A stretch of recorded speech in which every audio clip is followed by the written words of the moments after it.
Okay, so lunchtime is over. We're headed back to the other building now. We've seen all the crazy stuff pretty much we have to see in this building. Now we're going to head over to the Auto Exotica where we have basically all the hypercars. There's a big setup for McLaren racing. There was some awards ceremony, so we're going to check that out. But yeah, it's only getting crazy. I mean, we already saw the Bugatti Laboratory Noir, but we're going to go to the Auto Exotica, see the Pininfarina Bautista, some other crazy cars. I think there's a few more even McLarens over there. So stay tuned for that next part of the video. I hope you guys are enjoying it so far, Auto Show this year, and let's keep it rolling. Say hi to Pedro. Okay, so we're back here with the other C8. Like I said, so before it's kind of the regular one, this is a fully retractable roof convertible. Another first for the Corvette. So the boy Brennan's just in there right now. I'm going to hop in a second. We're actually going to get the roof to go up so you can get a demonstration of how it works and how quickly it works. Before we get the roof up here, guys, so just quick stats. The roof either goes up or comes down in 16 seconds, and you can do it up to speeds of 50 kilometers an hour. So if you get caught in rain or something, or you decide while you're moving you want to put the roof up or down, you can definitely do it while you're driving. You can't do it on the highway, unfortunately, but you know, still. So yeah, in a second here, guys, we're going to get a quick demonstration of the roof going up, and we'll see how fast 16 seconds is.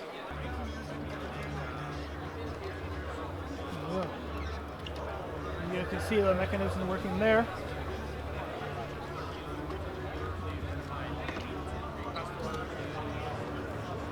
Then boom, there we go, just like that. You now have a top on your car. And another bonus with this is it's a hard top, so you don't have to ever worry about your soft top leaking or ripping or anything like that. So easy up, quick, easy up and down. And now we're gonna go ahead and hop into the brand new C8. Okay guys, so inside the brand new C8 now, and this spec is absolutely gorgeous. So the outside color is rapid blue, and it kind of has the matching leather on the inside. I know, once again guys, camera's not doing any kind of justice, but this is pretty much the exact spec that I would have on this car, minus maybe a couple little things on the outside. And this is definitely a car that I'd love to pick up. This thing, the pricing for this starts under $79,000. So you think about that, you get a big V8, lots of horsepower. It looks like a supercar. It is a supercar. It's supposed to compete with Ferrari, Lamborghini, McLaren, and you can pick one up for under $79,000. I mean, the value is insane. So some new features, brand new kind of squared out steering wheel design. I kind of like this feature here. Very simple to use. All your climate control features are in like this divider between you and the passenger, so you don't have to come in, fumble around for any of the controls. Everything's right there. Your drive controls, select screen here for all your media and everything, and then easy climate control access. And cup holders. What other supercar has cup holders? Alright guys, and quickly I think we're going to get the roof going back down so you can see what it looks like in reverse action. Once again, top cover opens up there, and the roof just kind of neatly folds itself away. Boom, there you go. Just like that, guys, you have a convertible again. Alright guys, so here's the new Mustang Mach E, of course, the new fully electric car from Ford. And I don't know, it looks kind of cool. Still, I'm not really sold on the whole it being a Mustang, because, you know, it looks nothing like, obviously, the Mustang we're used to. But definitely kind of, again, in keeping with the theme of kind of this year's auto show of cars that are being electrified, I keep mentioning it. No, eventually electric cars are the way of the future and everyone's going to be driving them. So, yeah, this is the latest thing. I don't know. I think, again, it's one of those things I'll probably have to like see on the road and maybe drive experience before it kind of really makes sense for me. Because, like I said, should it being a Mustang, I'm not sure. But definitely cool, definitely something, you know, new and exciting. And, I mean, the color on this is pretty nice too. But anyone who knows me knows I'm a sucker for blue, so anything blue, I'm good. I mean, you can definitely see elements of Mustang design. I mean, essentially, it just looks like they took a Mustang and built it into an SUV form. So the rear is kind of reminiscent of the car that we know. The front end is kind of similar to Mustang, of course. But being that's an electric car, doesn't need to cool down an engine or anything. So the front is pretty closed off. As you can see there, there's no actual vents. It's a small camera up front. It still has the Mustang logo. That's actually pretty cool. Yeah, I don't know. There's the logo of the Mach E. Let me know in the comments what you guys think of the new Mach E. Should they have called it a Mustang? Should they go with some other name? And what are your overall thoughts of the car? Alright guys, and speaking of new Mustangs, in front of us here we have the brand new 2020 Shelby GT500. The most powerful Mustang built to date, making over 700 horsepower. Basically, it's going to be now a direct competitor to the Dodge Hellcats. And yeah, if I'm comparing this to the Mustang Mach E over there, I'm definitely going to be taking one of these. it looks absolutely, I mean, still in keeping with the basic Mustang style, but definitely lots of power. And definitely can't wait to see these on the road, hear one of these drive by, maybe even get the experience being in one. But yeah, if you're looking for a new Mustang, yeah, you're probably going to go with this over the Mach-E. But, you know, let me know again what you guys think of this new Mustang.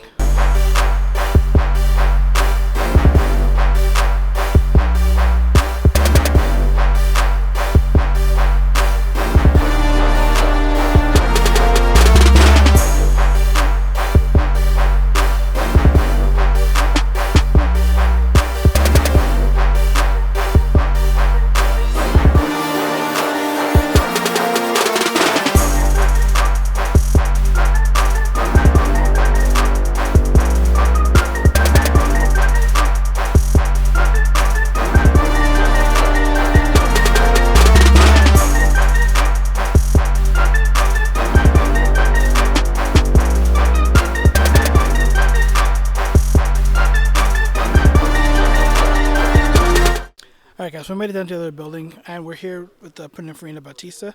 Now, of course, the Pininfarina, you guys might recognize the name, as they were kind of the design house that worked with Ferrari for many, many years to help design all their cars. Well, they've now kind of broken off on their own, and they've designed their own car. This car is fully electric. I don't remember exactly all the power numbers, but I know this car makes over 1,000 horsepower, fully electric car. Kind of the first one-off car from the company in at least a very, very long time. The car is absolutely beautiful. I mean, it's kind of low lighting here, so I know the lighting's not going to do it any kind of justice, but you can see this crazy kind of arrow design on the back here with the integrated rear lights. Yeah, I don't know what to say. The car's my first time seeing the car. It's absolutely stunning. I just think this blue color, you know, if you know me, you know I love blue. So yeah, I'm sorry I don't know more about the car, guys. I'll put the stats up on the screen somewhere here once I look them up so you guys know exactly what this car does. But yeah, definitely something to look forward to. And again, like I said, the evolution of cars, you know, hypercars and everything are going all electric. And this thing, I think if you want to talk about direct competition, this thing will probably be taking on like the likes of the Tesla Roadster and the cars from Rimac, the Concept 1 and now the Concept 2. It's kind of in that same range, of course, for electric wise, and of course, think of other hypercars. You know, it's gonna be competing with like your LaFerraris, your P1s, those kind of cars as well. And just one cool design element here. I don't know how well you guys can see it, but check out the mirrors. In the name of aerodynamics as well, you can see it has basically the standard mirror design, but then right on the inside there, kind of close to the window, it splits off and there's like a little air duct channel that goes through there. So I'm pretty sure apart from being really, really quick, this car, you can just see by looking at it, it has a lot of emphasis on aerodynamics, and pretty sure this thing will cut through the air like no trouble at all. Okay guys, so before, when I said I didn't know the power numbers, thankfully I found this sign here. So just for you guys so you know, the Pininfarina Bautista, 1900 horsepower and 2300 newton meters of torque. So needless to say, this thing is a bit of a rocket ship. And here's a couple more stats. It'll do 0 to 100 kilometers an hour in less than 2 seconds, 0 to 300 in less than 12 seconds, and 500 kilometers of range. And it'll charge 80% in 30 minutes. So efficient, quick as anything, and yeah, if you're ever so lucky to be able to buy one of these cars, I would definitely go ahead and pick one up. Some other crazy things down here as well, guys. We have, of course, the brand new Lamborghini Aventador SVJ, the original Lamborghini tractor. If you guys don't know, before they started building cars, Lamborghini built tractors, and then of course they built the Miura, was their first thing, which was kind of the car to kind of stick it to Ferrari a little bit, and then we go all the way up to the modern day times, and we have the SVJ, which is kind of their brand new flagship vehicle. Alright guys, then we have another crazy lamp on this side. So just to go down the line quickly here, Porsche 959, Porsche 918 Spider, brand new 2019 Porsche 911 Speedster, the McLaren 600 LT Spider. Again guys, we've seen this car back at McLaren dealership as the one that's in the kind of the Gulf livery. Beside that, we have a Lancia Stratos, Morgan Arrow, and at the end here, last but certainly not least, one of, you could say, the original hypercar supercar is a Jaguar XJ220. Why is it named the XJ220? Because it could do 220 miles an hour. Alright guys, now if we move down the line the other way, so of course, as I said, we have the SVJ on the end there, we have the original Lamborghini Tractor, the Lamborghini Miura, then beside the Miura is the Shelby Cobra 427, beside that is a Ferrari 275 GTB4, beside that is a Ferrari Pista, which ironically does not have the stripe, first piece I've seen without the stripe on it, and at the end we have the Ferrari Enzo. Alright guys, so moving on with the kind of the quick tour down here, of course, 05 Ford GT. Beside that is an old GT350, kind of the original Mustang, and then Ford GT. There's a GT40 I've seen somewhere. We'll find that in a little bit. But yeah, Ford GT here. If we move to the other side here, this is a GT500 convertible. What else we got? There's a Plymouth Hemi-Cuda and a 68 Camaro SS on the end. Here, these are all Barrett Jackson cars. And then finishing off, we have the brand new, we have 3 Ford GTs, kind of all 3 generations. So we have the brand new, the new edition Ford GT, we have an original GT40 here, and of course another 05 generation Ford GT. Now this car, if you guys haven't seen the movie Ford vs Ferrari yet, I suggest you go and watch it, because, well, if you don't know the story, it's just an awesome way to tell the story, and it's just, if you like GT40s, it's a great movie. And the one cool thing with all the generations of GT, as we see in the back here, they all, in some sense, pretty much carry on the same design features. So this is actually an 06 Ford GT. You see it has the racing stripes. It has kind of that squared off back end. It has the dual exhausts out the back there. Same with the original. The exhaust pipe, there's no exhaust in here right now, but normally that exhaust pipe would be sticking out through the middle right there, coming right down from the engine. And of course the brand new Ford GT, you see the dual exhaust pipe right off the back there as well. So it's kind of cool to see right here in a row, all 3 generations of Ford GT all in a line right here. Alright guys, so as well as all these other crazy hypercars, supercars down here, there's some Corvettes, Teslas down there. We have this. It's called the Foligno CB7R.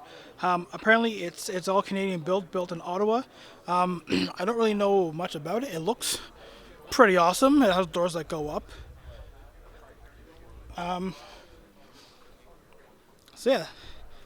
I don't know, kind of a cool, different design. Looks like it's maybe a purpose-built race car. And I'm full on going to cheat here, guys, and read the thing. So it has a V8. It's a 7-liter V8. It makes 700 horsepower, 580 torque. Dry weights 1,135 kilograms. It'll do 345 kilometers an hour. 0 to 100 takes 2.9 seconds, and it starts at $360,000. Oh, and it's limited to only 10 cars. So there you go. If you want to buy a fully Canadian-made car and you have the money, contact Foligno right now. Okay, guys, so next room here, as part of the auto show this year, they have a whole setup here honoring the history of McLaren racing. So we'll start from kind of the beginning, and then behind me is a brand new 720 GT3, which we'll get to. So here is the original race car, the 1961 Cooper TSS, original open wheel race car, of course, driven by the man himself, Bruce McLaren. And then moving on with the 69 McLaren M6B, and yes, guys, I am just reading everything off the top there. But one of the race cars, this thing is, I've seen pictures of this before, and I think there's actually been in some of the Forza games, and this thing is absolutely insane. I mean, very small space there for a driver. There's massive engine behind you, big wing sticking out of it. Absolutely looks insane. I mean, really, what McLaren doesn't kind of look insane. If you think of the Senna now, I don't know, probably as crazy as this thing. Moving on from there, the 1972 McLaren M8E EF. Another big, I think this was a Le Mans car. So no, guys, my mistake. This wasn't a Le Mans car, racing the Can-Am series. And this marked the first time that the kind of the signature McLaren orange, as we know it, the papaya spark color, and the blue came into existence. So that's 1972. Again, just an insane looking race car. And then, so again, in 1972, there was the M16B. This car raced in Indy, I believe. Yeah, so this car won in 72 at the Indianapolis 500. And again, you can see, if you ever wanted to know why race car drivers always look so small, well, I mean, there's not really much space in there. I'm pretty sure I couldn't fit more than maybe like my leg in there. But yeah, again, another crazy Indy car that won in 1972. Okay, so after the 72 Indy car, we have the 74 McLaren M23, probably one of McLaren's, if not, if not McLaren's most famous race car. This one here is a well, I don't know if it's actually a replica of Emerson Fittipaldi's car, and of course, the great Ayrton Senna is also famous for driving one of these cars. So yeah, this was the original Formula One car. Then we come over here, the '75 McLaren M16E. This was this is a car that they built for Indy racing, not Formula One. So yeah, it's kind of cool here, guys, to see kind of the history of McLaren race cars.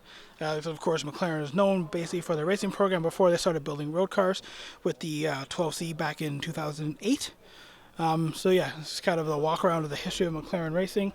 And then if we come up to the end here, back to where we kind of started off, we have kind of the new era. So over here we have the 2019 the 570S GT4 car, which of course runs in the GT car racing series. So that's there. And then this is the kind of the brand new, the 2019 McLaren 720S GT3. Now, we all kind of know, we should know how fast the stats and craziness that the road-going 720 is. I don't think I want to know how much more insane a stripped-out race car version of a McLaren 720 is. But there you go, we have one sitting here. Of course, GT cars are known for their crazy aero. Basically the same car design, just slap on a big wing, racing slicks, rip out all the interior except for the driver's seat. And there you go. So there you have it, guys. There's kind of a tour of McLaren racing from all the way back in '61 all the way up to, well, 2019 and into 2020. Okay, so before we go, I wanted to check out this brand new Type R. This brand new blue color is absolutely beautiful. Now, unfortunately, this isn't going to be readily available in Canada just yet. This car, as it sits, is a US spec car.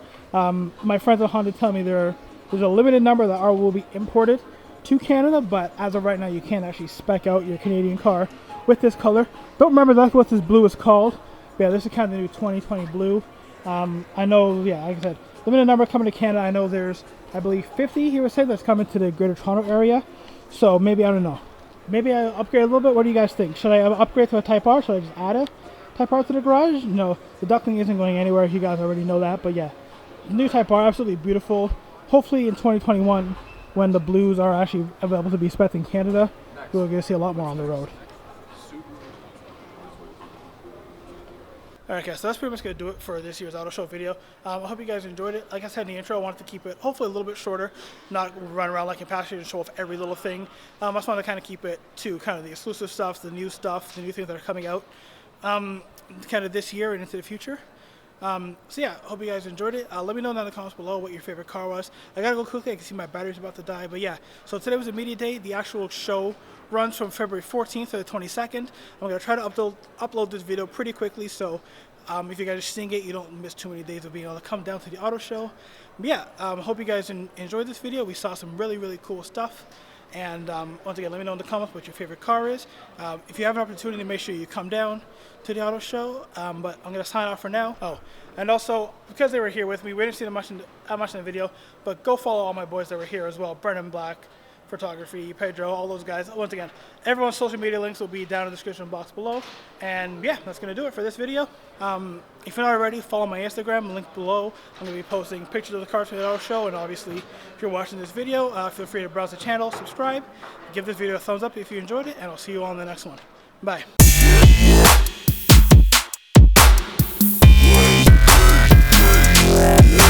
Yeah.